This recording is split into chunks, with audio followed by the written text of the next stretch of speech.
Ma'am Lydia, magandang hapon. Magandang hapon po. Anong pangalan po ng agency, ma'am? First Eagle Security. Saan po kayo naka-detail?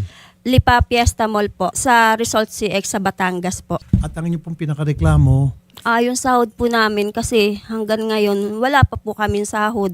Mag 1 month na po kaming walang sahod. gutom kayo. Opo, gutom po kami. Wala po kaming sahod na dapat po papasahurin kami ng 28 kasi kadalasan talaga pinapasahod kami ng December 28. Hindi po kami nakasahod ng 28. O di nangutang kayo para sa mga Noche Buena nyo. Opo. Ano pong dahilan ng binigay sa inyo? Bakit delayed ang sweldo nyo? Wala daw pong masingil si agency namin kasi hindi pa nagbabayad si client namin. Ang utang daw ng client namin is 40 million. Paano nagkautang ng 40 million? Masyado malaki. Naipon po, hindi po nagbabayad. Totoo naman. Yun lang po yung Yung po ang sinasabi. sabi sa amin, yung pang ini-inform sa amin, yung po yung binabato ng agency sa amin. Kaya hindi kami nakakasahod. Sir Alberto, magandang hapon po, sir. Sir, magandang hapon po, Senator. Nandito po ang inyong mga security guard. Ang reklamo, 1 buwan na sila halos walang sweldo nung Pasko. Gutom sila sa Noche Buena nila at nangutang pa para magkaroon ng Noche Buena. Actually, sir, sinusurvive naman po namin yan, no? Sinusurvive po namin yan for almost a year na. Kasi, yun nga, medyo, alam niyo naman po, sir, na manning agency lang po kami. Medyo malaki na po yung arrears ng client, no? So, dun ho kami nahihirapan sa kanila. Kaya nagkakaroon ho kami ng difficulties sa aming budget sa pagpapasahod. Madelay man po kami, sir, ng ilang days, pero hindi naman po kami nadidelay ng mahigit 1 buwan o buwan-buwan na delay, ganong katagal yung delay namin. Pero maski na, sir, kasi may mga pamilya naman ito. Meron mga pinapaaral, meron binabayalang renta, may mga bills, etc. Dapat hindi sila madelay kasi yung pagsingil sa mga bills dapat on time. Kung hindi, mapuputulan sila ng kuryente. Alam niyo naman po yun. Naintindihan naman po namin yun, sir. Nasabi ko rin naman po sa kanila na humihingi rin nga po ako ng pasensya sa kanila. Talagang medyo nasagad na po ang aming agency. At the same time, yung pinrovide po namin sa kanila ng December, yung kanilang 13 month, sinurvive po namin yun, sir.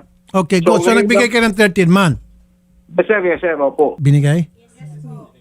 Pero mali-mali po yung pagkakatali nila. Mali-mali. Opo. Kasi po, ako po, mahigit 2 taon. Yung natanggap ko po nasa 7 plus lang yata. Mas malaki pa po yung ano. Hindi, kasi ang 13-month pay, sir, ibig sabihin, kung ano yung sweldo mo sa 1 buwan, yun din ang sweldo mo.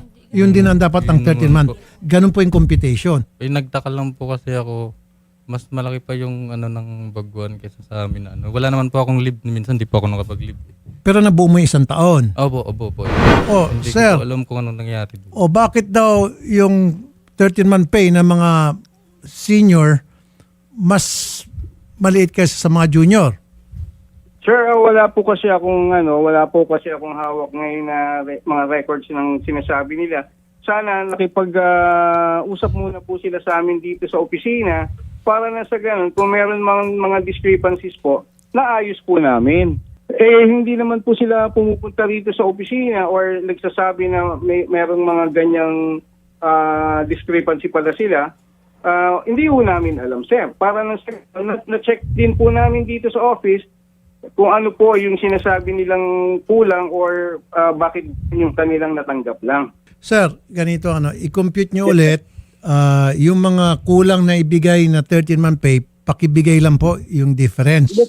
Actually, dinala naman po sa kanila yon, no, yung kanilang 13th month, no, face to face ng aming isa sa aming mga operations. Sana po from there on nagsabi na rin po sila. Nang sa ganon, pagbalik dito sa amin ng operations namin, na nai-relay po sa aming finance department, sir. Okay. Wala naman po kasing nagsabi o pumunta sa amin dito para i-concern nga po yung problema nila. Sir, meron akong payo sa inyo. Yung sabi mo, palaging hindi nagbabayad on time yung inyong kliyente, then bitiwan yung kliyente nyo yan. Hanap kayo ng bagong kliyente. Nang sa gayon, sabi mo, parang may utang na loob pa itong mga SG mo sa inyo kasi nagpapaluwal kayo dahil mahaba ng arrest, kailangan magpasweldo ka, etc. Bitiwan niyo tong kliyente niyong hindi nagbabayad ng on time Hindi sir, mayroon na na po naapektuhan yung mga SG niyo. mayroon na po ako naka-prepare na termination para sa client, no?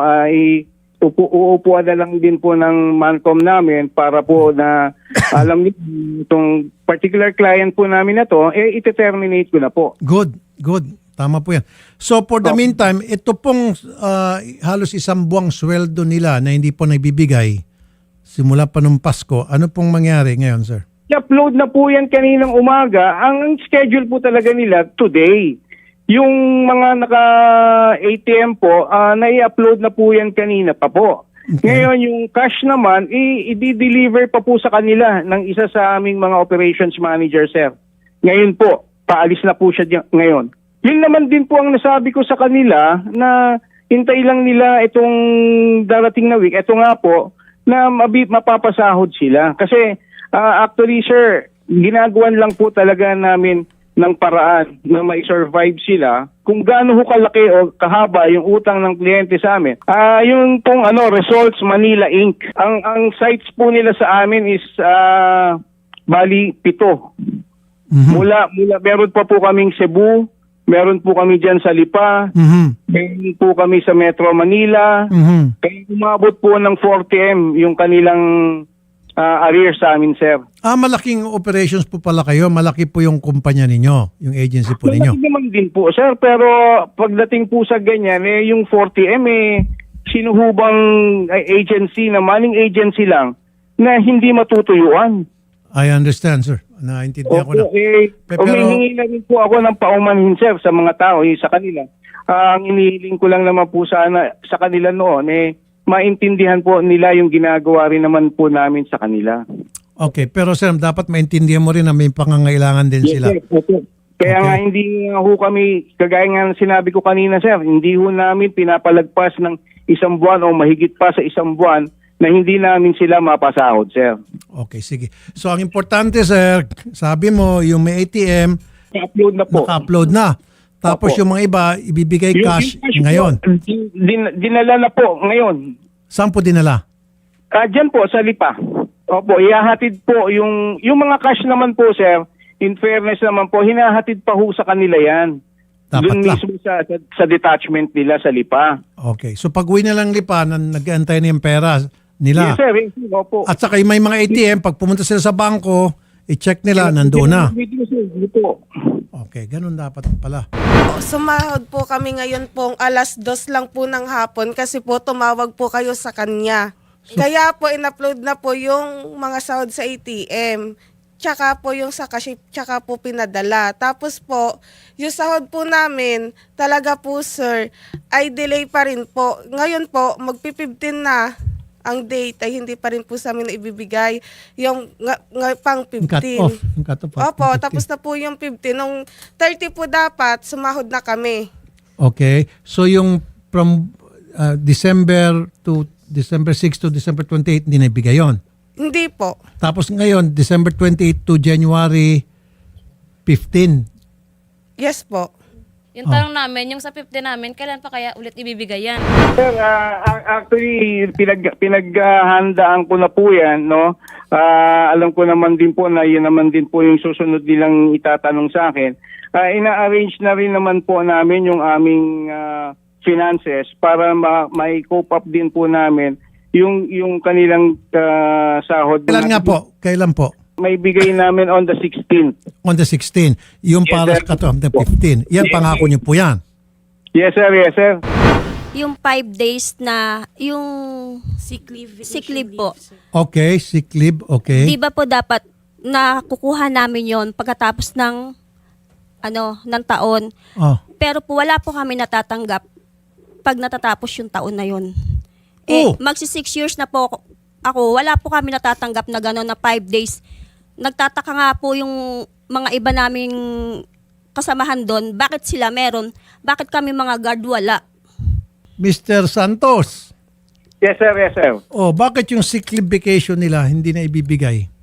Hindi nila ginagamit yung sick leave vacation nila. Yes, sir. Kasi kailangan nila mag-duty, pinag-duty sila sa pilitan. So, Hindi. dapat may bibigay yung sick leave vacation nila kasama Yes, sa sir. kwentahan. Sir, ganito na lang po. Siguro i-clarify ko rin po yan kasi hindi naman po ako gumagawa ng payroll, sir. Pero iba po itong sick leave, sir eh. Sige, sir. Nasa batas po natin yan, yung sick leave na hindi nagagamit, dapat maibigay sa kanila yon in cash. Sige, sir. Kung yun nga po, kung meron nga po silang dito po sila pumunta muna sa opisina para po may klaro sa kanila lahat yung mga query po nila, sir. Ganito ang gagawin natin, sir. Ha? Sa 16, Yes, sir. pupunta po kayo sa Dole. Mas maganda, sir, kasi kung nandyan, syempre, kung ano sasabihin mo, sila, nasa teritoryo mo sila eh. Pero mas maganda kung neutral ang venue, doon kayo sa Dole at doon kayo magkwentahan, doon kayo magkabayaran para doon sa 15. How's that? Oh. Sige po, sir. Pasek Serrano? Yes, Senator. Yes, andito po. Yes, Senator. Kung sila po ay nasa Lipa, pwede po silang magpunta sa Batangas Field Office po namin. Batangas Field Office. Sino pong hanapin doon, sir? Asek? Yung Field Office Head po. Si Okay. Field Office Head, Lim po. Mr. Lim. Sasabihan ko na rin po siya para maantabayanan na po yan. Mr. Santos, so sa 16, pag nagkaroon ng bayaran, doon kayo magkwentahan sa harap ng Dole Field Officer kay Mr. Lim sa Dole. Yes, sir. Neutral venue yun. Nang sa gayon, pareho kayong pwede magbigay ng side ninyo. Yes, sir. Sige po, sige po. Okay? Yung provided fund, sir, tinatanong namin Ano kung yung para saan yun. Ang kinakaltas sa amin is 225 Kada cut-off. kada isang buwan po. Para saan po yung Provident Fund? Yun po yung mandated ng SSS na parang additional na kanilang benefits po. Asek Serrano, Yes, Senator. have you heard of Provident Fund? Ang alam ko lang ko is yung share ng employee should be 1/3 ng ibibigay po sa SSS. Yung 2/3 po will be shouldered by the employer. Siguro ho, dapat kasama na ho yun. Kasama na ho Iba yun. raw po yan eh. Iba yung sa SSS na share nga ng employee and then yung employer magre-remit sa SSS. Pero yung Provident Fund, ngayon ko lang narinig. Opo, Senator, parang kasama na ho yung kanilang nakakaltas sa kanila dun sa sinasabing Provident Fund. Mr. Santos, pakiripan po itong 200 kada buwan. Okay, sir? Okay, sir, i-check ko po, i-verify ko po yan, sir.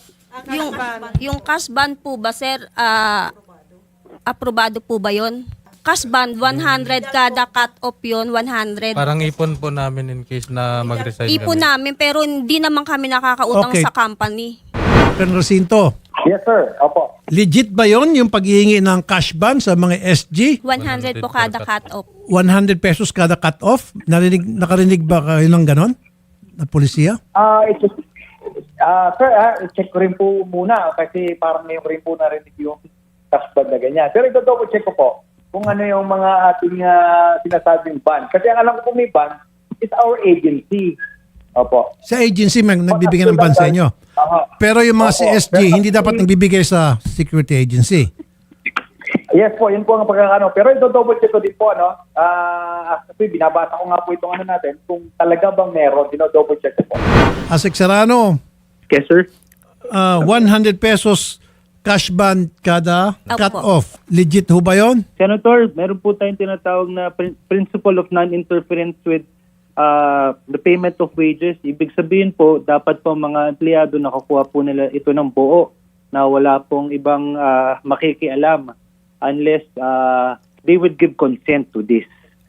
So ito pong kapan, kung maaari po yan, kung magko-consent po ang mga manggagawa o kaya kung it is within their industry, ayan po ay recognized.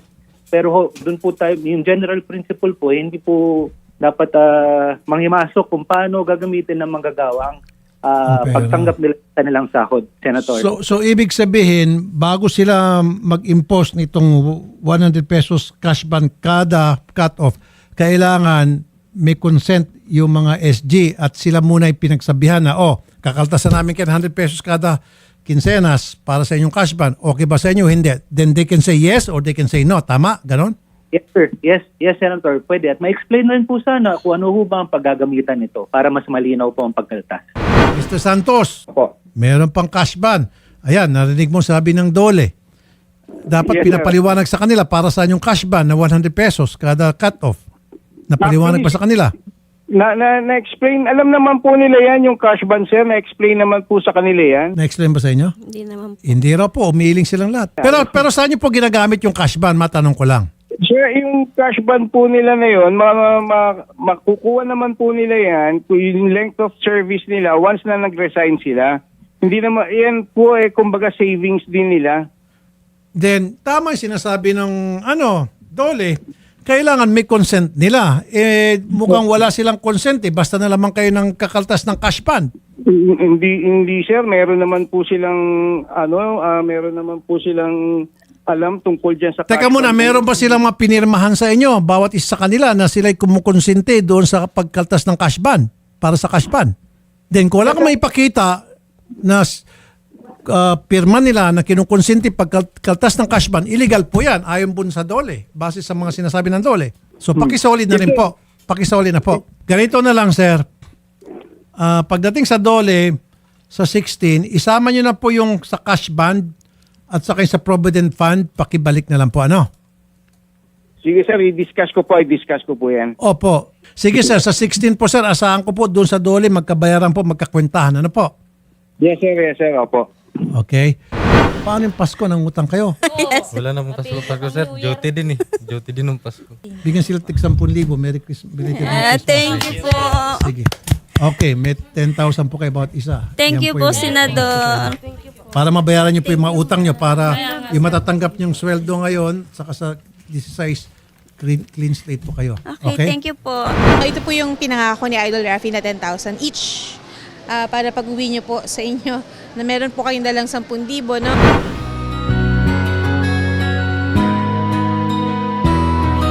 Rapi tulpo, isang taong hindi ka iiwanan. Basta nasa tama ka, ilalabang ka ng patayon. Kahit na sariling reputasyon niya ang itaya, ipagtatanggol ka niya kahit siya ang mapahiya. Ang sarap kapag panatagsan man ng iyong tungtungan, dahil merong rapi tulpo ka na masusumbungan.